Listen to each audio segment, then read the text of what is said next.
ओम नमः शिवाय. तुम्हा सर्वांचे माझ्या चॅनलमध्ये खूप खूप स्वागत.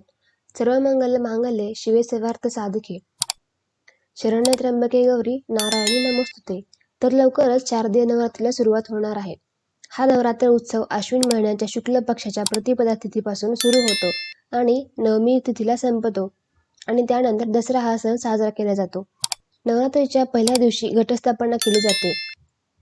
तर नमस्कार मंडळी, आजच्या व्हिडिओमध्ये मी तुम्हाला पारंपरिक आणि सोप्या पद्धतीने घटस्थापना कशी करावी हे सांगणार आहे. त्याचबरोबर घटस्थापनेबद्दल संपूर्ण माहिती तुम्हाला या व्हिडिओमध्ये मिळेल. त्यासाठी हा व्हिडिओ शेवटपर्यंत बघा, जास्तीत जास्त लोकांपर्यंत शेअर करा आणि चॅनलवरती नवीन असाल तर सबस्क्राईब नक्की करा. यावर्षी शारदीय नवरात्रीची सुरुवात गुरुवार दिनांक 3 ऑक्टोबर पासून सुरू होणार आहे. ते शुक्रवार दिनांक 11 ऑक्टोबर पर्यंत नवरात्री उत्सव चालणार आहे आणि शनिवारी 12 ऑक्टोबरला विजयादशमी म्हणजे दसरा हा सण साजरा केला जाईल. येत्या 3 ऑक्टोबरला घरोघरी घटस्थापना तर होणारच आहे. तसेच या दिवशी सार्वजनिक मंडळामध्येही घटस्थापना करून देवीच्या मूर्तीची स्थापना करतात. तर ही घटस्थापना योग्य पद्धतीने कशी करायची ते तर आपण पाहणारच आहोत. पण त्यापूर्वी म्हणजेच घटस्थापना करण्यापूर्वी तुम्हाला तुमच्या घराची संपूर्ण स्वच्छता साफसफाई करून घ्यायची आहे.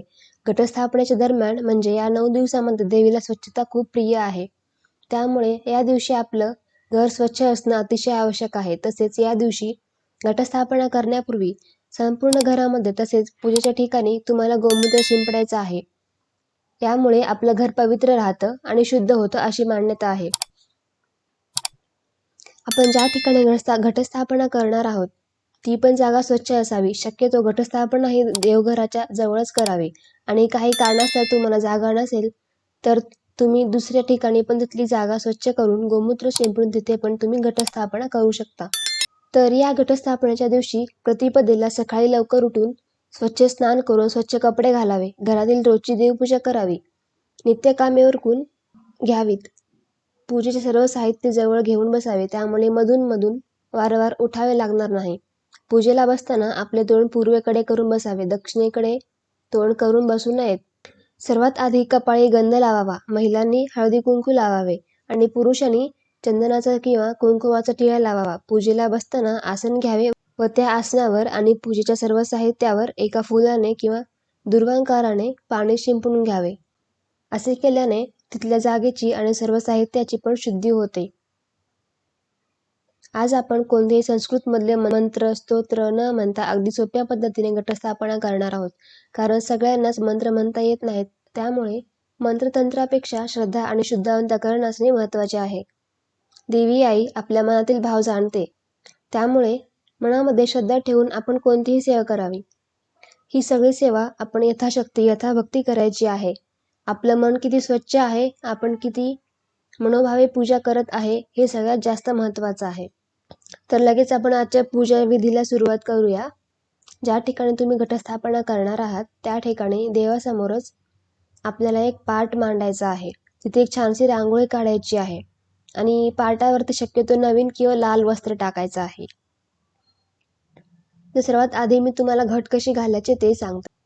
तर या ठिकाणी आपण एक स्टीलचं ताट घ्यायचं आहे. बरेच जण टोपलीमध्ये किंवा केळीच्या पानावरती घट घालतात. ज्याच्या त्याच्या पद्धतीनुसार करावे. त्या ताटात पत्रावळी ठेवून त्या पत्रावळीवरती काळी रानातली माती पसरायची आहे. ही माती आपण देवासाठी वापरतो म्हणून याला वावरी असं म्हणतात. तर ही वावरी पत्रावळीवरती थोडी जाडसर अशी पसरून घ्यायची आहे आणि त्याच्या मधोमध आपल्याला एक मातीचा घट ठेवायचा आहे. घट म्हणजे छोटा मटका. घट तुम्हाला बाजारामध्ये सहज मिळू शकतो. घट आधी स्वच्छ धुवून घ्यायचा आहे आणि त्यावरती कुंकवाने स्वास्तिक काढायचं आहे. घटाच्या गळ्याची आपल्याला एक लाल पिवळा धागा बांधून घ्यायचा आहे. घटावरती स्वास्तिकऐवजी तुम्ही हळदी कुंकाचे 5 पट्टे उडवून घेतले तरीही चालतील. या ठिकाणी एक गोष्ट लक्षात ठेवा की आपण घट घालण्यासाठी जी वावरी घेतो आहे, जी रानातली माती घेतो आहे, ती एकदम चाळून वगैरे न घेता आपल्याला थोडी जाडसर अशी माती घ्यायची आहे. जर माती तुम्ही चाळून घेतली तर ती माती पाणी घातल्यावर दबली जाते. त्यामुळे धान्याला चांगले अंकुर फुटणार नाही आणि आपले घट चांगले उगवणार नाही. त्यामुळे माती जाडसर मोठी घ्यायची आहे. तर घटामध्ये घालण्यासाठी अशी 7 प्रकारची धान्य घ्यायची आहेत आपल्याला. यामध्ये आपण हरभरा, मका, खपली, गहू, ज्वारी, जवस, मूग किंवा उडीद अशा प्रकारचे तुम्ही 7 धान्य घेतलं तरी चालेल. हल्ली बाजारामध्ये 5, 7 किंवा 9 प्रकारच्या धान्याची पुडी मिळते. ती पण तुम्ही घेऊ शकता.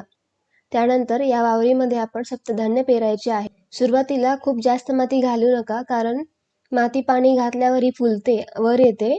अशा प्रकारे धान्य पसरून घेतल्यावरती आपल्याला हलका असा मातीचा थर अजून एक द्यायचा आहे आणि माती पसरून घेतल्यावरही पुन्हा आपल्याला थोडं थोडं धान्य वरून टाकायचं आहे. परत आणखीन एक हलका असा मातीचा थर पसरवायचा आहे. पेरून झाल्यावरती आपल्याला थोडंसं असं पाणी हाताने शिंपडायचं आहे. खूप जास्त ग्लासने तांब्याने पाणी ओतू नका. फक्त माती ओली होण्यापुरते आपल्याला पाणी शिंपडून घ्यायचं आहे. मातीमध्ये जर खूप जास्त पाणी झालं त्यामुळे धान्य कुजतं, धान्याला बुरा येतो आणि वास पण येतो. त्यामुळे दररोज माती ओली होण्यापुरतीच पाणी शिंपडायचं आहे. आपण जो मातीचा घट घेतला होता त्यामध्ये स्वच्छ पाणी भरून घ्यायचं आहे. त्यामध्ये हळदी कुंकू, अक्षता, सुपारी, 1 रुपयाचं नाणं, फूल आणि 1 दुर्वा टाकायची आहे. त्यामध्ये 5 किंवा 7 आंब्याची किंवा विड्याची पाने घालायची आहेत. या दिवशी तुम्ही देवीच्या स्वागतासाठी आपल्या दरवाजावरती आंब्याच्या पानांचं किंवा झेंडूच्या फुलांचे तोरण पण लावू शकता. घटामध्ये पानं घातल्यावरती त्यावरती आपल्याला श्रीफळ म्हणजेच नारळ ठेवायचं आहे. नारळाची शेंडी ही वरच्या दिशेला येईल अशा पद्धतीने नारळ ठेवायचा आहे. तर आपण पूजेला सुरुवात करूया. तर कोणती पूजा आपण अग्नीच्या साक्षीने करतो, तर त्यामुळे सर्वात आधी आपल्याला दिवा लावून घ्यायचा आहे. या ठिकाणी आपण सगळ्यात आधी आपला अखंड दिवा पण लावू शकतो, पण अखंड दिवा घटाच्या जवळ लावतात. पण जर इकडे तिकडे हात लागेल आणि दिव्यातलं तेल वगैरे सांडेल, त्यामुळे तुम्ही एक साधा दिवा लावून घेतला तरीही चालेल. तुम्हाला सोपं वाटेल तसं तुम्ही करू शकता. अखंड दिवा कसा आणि का लावायचा याचा व्हिडिओ आपल्या चॅनलवरती आहे. तोही तुम्ही अजून पाहिला नसेल तर नक्की जाऊन पहा. दिवा लावल्यावर दिव्याची हळद कुंकू अक्षता फुलं वाहून पूजा करायची आहे आणि नमस्कार करायचा आहे.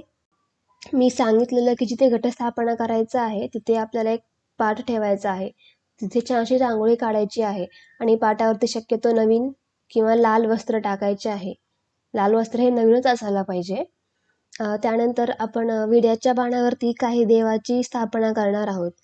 तर आपण असे एकावरती एक अशी 2 पाने घ्यायची आहेत. तर त्यावरती अक्षता ठेवून त्यावरती हळदी कुंकू व्हायचं आहे. त्याच्यावरती कुलदेवतेचा टाक आणि बाप्पाची स्थापना करायची आहे. तुमच्या परंपरेनुसार तुम्ही तुमच्या देवांची स्थापना करू शकता. विड्याच्या पानावर ठेवण्या अगोदर गणपती बाप्पांना आणि टाकावरती आपल्याला शुद्ध पाण्याने आणि पंचामृताने अभिषेक करायचा आहे. तसेच पाटावरती थोड्या अक्षता ठेवून त्यावरती हळद कुंकू वाहून आपण जे घट घातले होते ते त्यावरती ठेवायचे आहेत. त्यानंतर गणपती बाप्पाची पूजा करून घ्यायची आहे. हळदी कुंकू, अक्षता, फुलं वाहायचं आहे. गणपतीला गुळ खोबऱ्याचा नैवेद्य दाखवू शकता. त्यानंतर मी कुलदेवतेचा आणि कुलदेवीचा टाकावर हळद कुंकू, अक्षता, फुलं वाहून पूजा करायची आहे आणि नमस्कार पण करायचा आहे. त्यानंतर अखंड दिवा लावायचा आहे.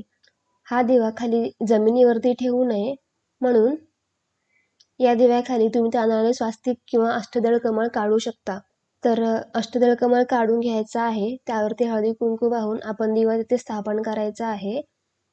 नवरात्रीमध्ये अखंड दिवा हा खूप महत्त्वाचा असतो. अखंड दिवा या दिवशी प्रज्वलित करून 9 दिवस तसाच तेवत ठेवायचा असतो.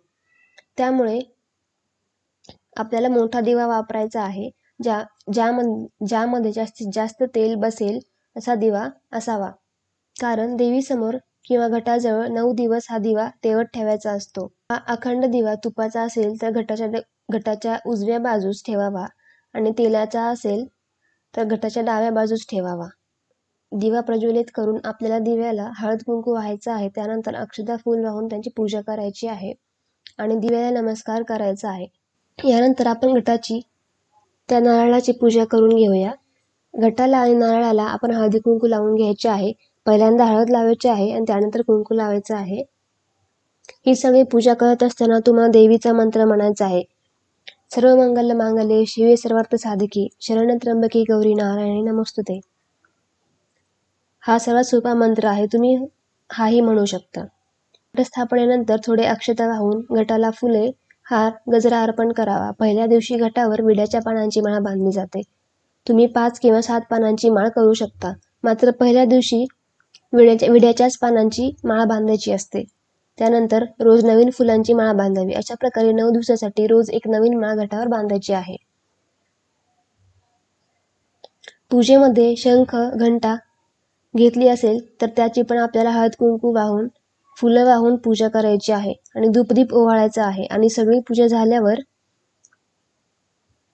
पुन्हा एकदा देवीला हळदी कुंकू वाहून स्वतःला हळदी कुंकू लावायचा आहे आणि नमस्कार करायचा आहे.